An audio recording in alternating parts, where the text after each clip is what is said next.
बिस्मिल्लाहिर्रहमानिर्रहीम। अस्सलाम वालेकुम students, welcome to my YouTube channel.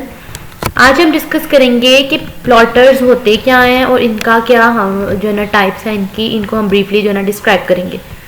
Plotters देखें, बेसिकली आपको दिखाए भी जा रहे हैं, ठीक है। ये टाइप्स हैं प्लॉटर्स की। Plotter is an output device that is used to produce high quality graphics in a variety of colours. कहते प्लॉटर्स क्या करते हैं भाई, आप लोगों ने देखे होंगे कि अमूमन जो है ना बड़ी बड़ी फ्लेक्सेस लगती हैं और ये सब कुछ, तो इनके ऊपर हम जो इमेजेस बनवाते हैं, ग्राफिक्स बनाते हैं, बेसिकली ये किसके थ्रू होती हैं? ये प्लॉटर्स के थ्रू होती हैं, ठीक है। प्लॉटर्स बेसिकली डिवाइसेस हैं, जो आपको आउटपुट चाहिए वो आपको इसके ऊपर शो हो जाती है, ठीक है। तो ये डिवाइस होती है आउटपुट, और हम क्यों इसको यूज करते हैं? ताकि हम हाई क्वालिटी की ग्राफिक्स को जो है ना वो जो है ना अप्लाई कर सकें, ठीक है। ग्राफिक्स की क्वालिटी हमें प्रोवाइड करता है और कलर्स भी प्रोवाइड करता है, ठीक है। किस कलर में आपने इमेज जो है ना वो प्रिंट करवानी है, ठीक है। Plotters are use to create maps, architectural drawings, graphs and charts. देखें, प्लॉटर्स जो है ना, जब हम कोई मैप वगैरह बना रहे हैं, ठीक है, कोई ड्राइंग वगैरह बना रहे हैं, कोई बिल्डिंग, कोई चीज आर्किटेक्ट करनी है आपने, ठीक है, उसके लिए ब्रिजेस वगैरह और ग्राफिक्स और चार्ट्स के लिए यूज होते हैं, ठीक है। जैसे आपको अगर चाहिए ना फोटोकॉपी चाहिए, आपको प्रिंट चाहिए किसी भी जो है ना डॉक्यूमेंट का, उसके लिए तो आप जो है ना वो कॉपीज, फोटोकॉपीज के लिए प्रिंटर्स वगैरह यूज करते हैं। लेकिन अगर आपको लार्ज क्वांटिटी में चाहिए, ठीक है, बड़े पैमाने पे चाहिए, फिर आपको प्लॉटर्स की जरूरत पेश आती है, ठीक है। देखिए टाइप्स ऑफ प्लॉटर्स में क्या differently types of plotters, flat bed plotters होते हैं और ड्रम प्लॉटर्स होते हैं, ठीक है। फ्लैट बेड प्लॉटर्स कौन से हैं? Flat bed plotter is use to plot और ड्रॉ इमेजेस। ये भी किस लिए भाई यूज, प्लॉटर यूज इसलिए होते हैं कि हम ड्रॉ कर सके इमेजेस को, ठीक है। It contain pens for drawing images. Flat bed में क्या होता है? पेन्स होते हैं जिसके थ्रू आप इमेज को ड्राइंग करते हैं। ये देखिए यहाँ पे आपको ये पेन टाइप नजर आ रहा होगा, इससे जो है ना इमेजेस जो है ना वो ड्रॉ होती हैं, ठीक है। The paper is placed on table like surface. देखिए ये जो टेबल की तरह का सरफेस है ना, इसके ऊपर पेपर रखा जाता है और फिर ये पेन टाइप जो डिवाइस है ये मूव करती जाती है और इमेजेस बनती जाती हैं, ठीक है। Software instructs the pens to move down on the paper. कहते हैं भाई सॉफ्टवेयर बताता है कि पेन को कि क्या क्या उसने पेपर के ऊपर जो है ना वो ड्रॉ करना है, तो उसी तरह से वो ड्रॉ करता जाता है, ठीक है। The pen then moves on the paper for creating images. Pen जो है ना वो पेपर के ऊपर मूव करता है और इमेजेस जो है ना वो क्रिएट करता है। बस यही इसकी जो है ना आपने डेफिनेशन याद करनी है। फिर ड्रम प्लॉटर्स आ जाए। ड्रम प्लॉटर्स क्या करते हैं? इसमें जो है ना एक रोटेटिंग ड्रम यूज होता है, ठीक है, ये आपको नजर आ रहा होगा, ठीक है। तो देखिए drum plotters use a rotating drum और सिलेंडर। इसको हम ड्रम भी कह सकते हैं और सिलेंडर भी, ठीक है। The drawing pens are mounted on the drum. कहते हैं कि जो ड्रॉइंग पेन्स है ना वो इस ड्रम के बीच में जो है ना वो माउंट किए हुए हैं, प्लॉट किए हुए हैं, ठीक है।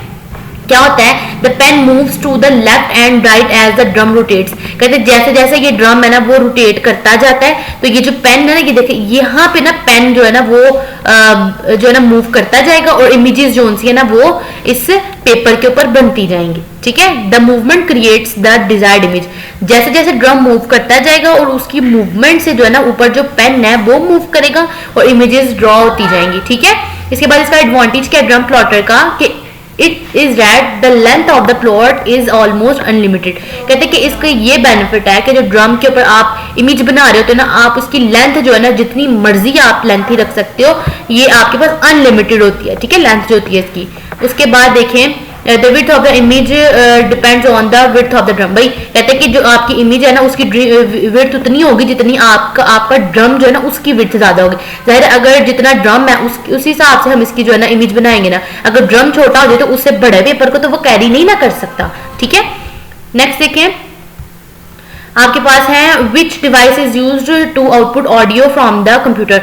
भाई कंप्यूटर से ऑडियो आपको चाहिए तो आप उसके लिए आउटपुट डिवाइस कौन सी यूज करोगे? भाई देखिए ना हम माइक्रोफोन्स यूज करते हैं, हेडसेट वगैरह, ये सारा कुछ ऑडियो के लिए यूज होता है, ठीक है। A type of output produced in the form of sound, voice और music is known as audio input. Output output के लिए वो भी ऑडियो, वो कोई आवाज हो, साउंड हो, उसके लिए हम आउटपुट डिवाइसेस यूज करते हैं, जैसे स्पीकर यूज करते हैं हम, ठीक है, आवाज को बढ़ाने के लिए। हेडसेट यूज करते हैं कि जो कंप्यूटर से आवाज आ रही है वो आपके जो है ना आपके कानों तक रहे, ठीक है, इसके लिए ये डिवाइसेस यूज होती हैं। ये डिवाइसेस हैं बेसिकली आउटपुट डिवाइसेस, जैसे स्पीकर हो गया, हेडसेट, ये डिवाइसेस हैं। Many personal computers contain internal speaker. बात कहते हैं कि जो आपके पास पर्सनल कंप्यूटर्स होती है ना, जैसे लैपटॉप हो गया या फिर आपके पास कंप्यूटर हो गया, उनमें आपको आवाज आती है, भाई स्पीकर होते हैं लेकिन इंटरनल स्पीकर होते हैं, उनकी साउंड साउंड जो है वो लिमिटेड होती है, लेकिन अगर आप एक्सटर्नल स्पीकर्स लगाते हो ना तो उसकी क्वालिटी ज्यादा होती है, ठीक है, हाई क्वालिटी होती है आउटपुट की। और उसके साथ साथ क्या होता है, कहते हैं कि इनकी जो आवाज है वो ज्यादा लाउड होती है, ठीक है। आप अपनी मर्जी से जितनी मर्जी लाउड करें। तो some monitors are contain speakers on their sides, कहते हैं कुछ मॉनिटर्स होते हैं उनके साइड्स पे ना जो स्पीकर्स ऑलरेडी होते हैं, ठीक है। जैसे ये देखिए मॉनिटर के साथ स्पीकर्स गिवन है, ठीक है। उसके बाद देखिए हेडसेट क्या होते हैं, headsets are also used to produce audio output. जब आपको ऑडियो आउटपुट चाहिए, आपको साउंड चाहिए, उसके लिए आप हेडसेट भी यूज करते हो, ठीक है। But only the person using headset can hear this sound, लेकिन कहते हैं वो बंदा जिसने हेडसेट लगा रखे हैं बस वही बंदा आवाज सुन सकता है, बाकी सब नहीं, ठीक है। जैसे हैंड फ्री यूज करते हैं इस तरह से हेडसेट भी यूज होते हैं, ठीक है। उसके बाद देखिए discuss the basic unit of data storage. Data storage के यूनिट्स होते हैं, इनको देख लें। बिट क्या होता है, बाइट क्या होता है, किलोबाइट्स होते हैं, ठीक है। तो ये आपके इंपॉर्टेंट है, आपको पता होना चाहिए एज अ कंप्यूटर स्टूडेंट के बिट क्या होती है, बाइट क्या होता है। बिट क्या होती है भाई, computer work with binary digits. भाई कहते हैं आपका जो कंप्यूटर है ना वो बाइनरी डिजिट्स, बाइनरी क्या होते हैं, आप बाइनरी कहते हैं 2 को, ठीक है, 2 या फिर आपका 0 होगा बिट या फिर होगी 1, ठीक है। तो कहते हैं कि कंप्यूटर जो है ना वो बाइनरी डिजिट से काम करता है, और वो बाइनरी डिजिट 0 एंड 1 है, ठीक है। These digits are in the form 0 and 1, ठीक है। Binary digit is called bit, और ये जो डिजिट है ना, पर ये 0 भी एक बिट है, 1 भी एक बिट है, ठीक है। 1 bit takes 1 storage location in memory, कहते हैं कि एक बिट है ना वो मेमोरी लोकेशन में एक ही स्टोरेज की प्लेस ले, ठीक है। It is the smallest unit of data storage, bit सबसे छोटा स्मॉलेस्ट यूनिट होता है, ठीक है। आप जो डाटा ले रहे हो ना, जैसे डिजिट है DIGITS, ठीक है। इसमें देखें अगर मैं कहती हूँ लेट सपोज कि आपके पास 1 2 3 4 5 6, ये 6 आपके पास बिट्स होंगी बेसिकली, ठीक है, 6 बिट्स होंगी। इसके बाद देखें बाइट क्या होता है, बाइट कलेक्शन होती है 8 बिट्स होंगी ना अगर आपके पास, तो वो आपके पास बाइट बन जाएगी, ठीक है। अगर आपके पास जो वर्ड है जो आप बिट्स ले रहे हो वो 8 ले रहे हो, तो फिर आपके पास क्या बन जाता है, बाइट। जैसे ये देखिए लिखा हुआ है करेक्टर 1 2 3 4 5 6 7 8 9, देखिए ये 8 से अबव है, ठीक है। तो जब 8 करेक्टर्स आपके पास 8 से अबव हो जाए ना, तो ये आपके पास क्या होती है, बाइट्स होती हैं, ठीक है। 8 बिट्स को आप मिला दो तो बाइट बन जाती है, ठीक है। तो उसके बाद देखिए capacity of of the memory of the storage is expressed in term of bite, कहते हैं कि जो कैपेसिटी है ना मेमोरी की जो स्टोरेज करते हैं वो बाइट्स में हम डाटा को स्टोर करते हैं, ठीक है। बिट्स में तो आप डाटा एलोकेट करते हो ना मेमोरी को, बाइट्स में आप स्टोरेज करते हो डाटा की, ठीक है। डाटा कैसे आप स्टोर करते हो मेमोरी में। किलो बाइट्स क्या है, kilo bytes consist of 1024 bytes. भाई जब आपको मैं इसका ना सिंपल सा कॉन्सेप्ट दूं जहां से आपको समझ आ जाए, अगर आप मोबाइल वगैरह यूज करते हैं, ठीक है, आप पैकेज वगैरह लगवाते हैं, तो क्या होता है कि आप देखते हैं आपको कितने MBs मिले हैं, ठीक है। डाटा जो है ना वो MBs में होगा, इट मींस कि आप डाटे को आपको पता चलता है भाई ये 200 MBs मिले हैं आपको 25, तो MBs आपके पास मेगाबाइट्स होती हैं, ठीक है।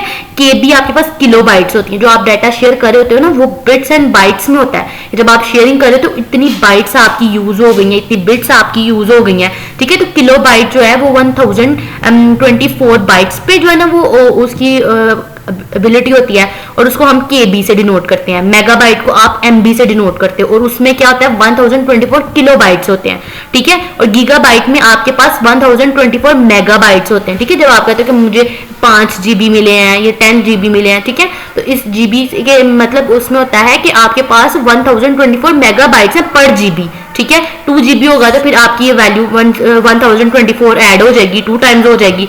अगर 3 GB तो 3 टाइम्स हो जाएगी ये वाली, ठीक है। टेराबाइट्स ये आपके पास जो है ना टेराबाइट 1024 गीगाबाइट्स पे जो है ना वो कंसिस्ट कर रही होती है, और इसको TB से डिनोट करते हैं, ठीक है। फिर इन्होंने यहाँ पे आपको टेबल भी बताया, आपने इसको अच्छे से याद कर लेना है कि किलोबाइट को आप जो है ना 2 की पावर 10, मेगाबाइट 2 की पावर 20, गीगाबाइट 2 की पावर 30, इसी तरह से, ठीक है। होप सो आपको समझ आ गई होगी। और नेक्स्ट हम जो है ना बाकी डिस्कस करेंगे। आप हमारे चैनल को लाइक करें, सब्सक्राइब करें, अपने फ्रेंड्स के साथ शेयर करें। अपनी अगली वीडियो में मिलते हैं, तब तक के लिए अल्लाह हाफिज।